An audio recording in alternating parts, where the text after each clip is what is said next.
Good morning दोस्तों। आज हम पुनः उपस्थित हैं एक नए टॉपिक के साथ, एक नई वीडियो के साथ। इस वीडियो में हम लोग आत्मकथा देखेंगे, तुलसी राम की आत्मकथा। उस आत्मकथा का नाम है मुर्दहिया।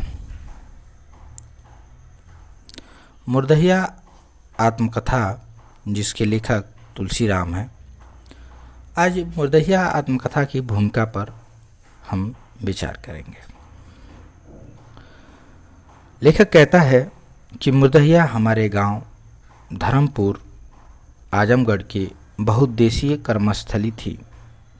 चारवाही से लेकर हरवाही तक के सारे रास्ते वहीं से गुजरते थे। इतना ही नहीं, स्कूल हो या दुकान, बाजार हो या मंदिर, यहाँ तक कि मजदूरी के लिए कलकत्ता वाली रेलगाड़ी पकड़ना हो तो भी मुर्दहिया से ही गुजरना पड़ता था। हमारे गांव की जियोपॉलिटिक्स यानी भू राजनीति में दलितों के लिए मुर्दहिया एक सामरिक केंद्र जैसी थी। जीवन से लेकर मरण तक की सारी गतिविधियां मुर्दहिया समेट लेती थी। सबसे रोचक तथ्य यह है कि मुर्दहिया मानव और पशु में कोई फर्क नहीं करती थी। वह दोनों की मुक्तिदाता थी। विशेष रूप से मरे हुए पशुओं के मांसपिंड पर जूझते सैकड़ों गिद्धों के साथ कुत्ते और सियार मुर्दहिया को एक कला स्थली के रूप में बदल देते थे। रात के समय इन्हीं सियारों की हुआ हुआ वाली आवाज़ उसकी निर्जनता को भंग कर देती थी। हमारी दलित बस्ती के अनगिनत दलित हजारों दुख दर्द अपने अंदर लिए मुर्दहिया में दफन हो गए थे। यदि उनमें से किसी की भी आत्मकथा लिखी जाती तो उसका शीर्षक मुर्दहिया ही होता। मुर्दहिया सही मायनों में हमारी दलित बस्ती की जिंदगी थी। इस जिंदगी को मुर्दहिया से खोदकर बाहर लाने का पूरा श्रेय तद्भव के रूप में मुख्य संपादक अखिलेश को जाता है। वे हमेशा मेरे सामने कलम के बदले फावड़ा लिए तैयार मिलते थे। सही अर्थों में मैंने उनके ही फावड़े से खोदकर मुर्दहिया से अपनी जिंदगी को बाहर निकाला। जमाना चाहे जो भी हो, मेरे जैसा कोई अदना जब भी पैदा होता है वह अपनी इर्द गिर्द घूमते लोक जीवन का हिस्सा बन हो जाता है। यही कारण था कि लोक जीवन हमेशा मेरा पीछा करता रहा। परिणाम स्वरूप मेरे घर से भागने के बाद जब मुर्दहिया एक प्रथम खंड समाप्त हो जाता है, मुर्दहिया का एक प्रथम खंड समाप्त हो जाता है तो गांव के हर किसी के मुख से निकले पहले शब्द से तुकबंदी बनाकर गाने वाले जोगी बाबा, लक्कड़ ध्वनि पर नृत्य कला बिखेरती नटनिया, गिद्ध प्रेमी पग्गल बाबा तथा सिंघा बजाती बंकिया, डोम आदि जैसे जिंदा लोक पात्र हमेशा के लिए गायब होकर मुझे बड़ा दुख पहुंचाते हैं। सबसे ज़्यादा दुखित करने वाली बात दिल्ली में रह रहे मेरे गांव के कुछ प्रवासी मजदूरों से मालूम हुई। 50-60 साल पहले की जिस मुर्दहिया का वर्णन मैंने किया है वह पूर्ण रूपेण उजड़ चुकी है।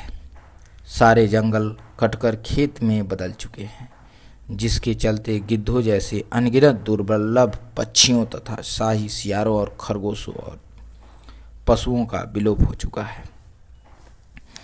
बचपन में दुखित होने का मतलब होता था आंखों में आंसू आ जाना। ऐसे अवसर पर मेरी दादी आंख धो लेने को कहती थी, किंतु आज का अनुभव बताता है कि चंद पानी की छींटों से दुख की निथानी नहीं मिट पाती। प्रवासी मजदूरों से ही पता चला कि मुर्दहिया से लेकर जाने वाली एक सरकारी सड़क ने हमारे गांव को 3 जिलों आजमगढ़, गाजीपुर तथा बनारस से जोड़ दिया। उस पर टेम्पो भी चलने लगे। जिस तरह हमारे गांव से बड़ी संख्या में मजदूरों का पलायन बड़े शहरों में हो चुका है, संभवतः मुर्दहिया से सड़क निकल जाने के कारण वहां के भूत पिशाचों का भी पलायन अवश्य हो गया होगा। जाहिर है अब पहले जैसी उनकी पूजा नहीं होती। बढ़ते हुए शहरीकरण ने हर एक के जीवन को प्रभावित किया। भूत भी इससे अछूते नहीं हैं, भूतों को भी प्रभावित किया। आने वाली मुर्दहिया की दूसरे खंड में घर से भागने के बाद कलकत्ता, बनारस तथा दिल्ली होते इंग्लैंड तथा सोवियत संघ रसिया तक की जीवन यात्रा का लेखा जोखा उपस्थित होगा। मूलतः यह यात्रा मार्क्सवाद से बौद्ध दर्शन की है। राजकमल प्रकाशन के निदेशक अशोक महेश्वरी इस बात के लिए धन्यवाद के पात्र हैं कि उन्होंने तद्भव में अब तक प्रकाशित 7 किस्तों को मुर्दहिया खंड 1 के रूप में अविलंब प्रकाशित करने का निर्णय लिया, जबकि आगे का लेखन अभी जारी है। डॉक्टर तुलसीराम। यह आत्मकथा की भूमिका है जिसमें तुलसीराम ने कहते हैं कि जो मुर्दहिया आत्मकथा है इसका एक खंड प्रकाशित हो गया है और एक खंड में 7 किस्त है। पहला खंड जो है 7 किस्तों में है, यानी 7 भागों में है। अभी मुर्दहिया खंड का एक भाग आएगा, अब उसमें पता न कितने किस्त होंगी, जब अभी तक प्रकाशित नहीं हुआ है। तो इस वीडियो में बस इतना ही।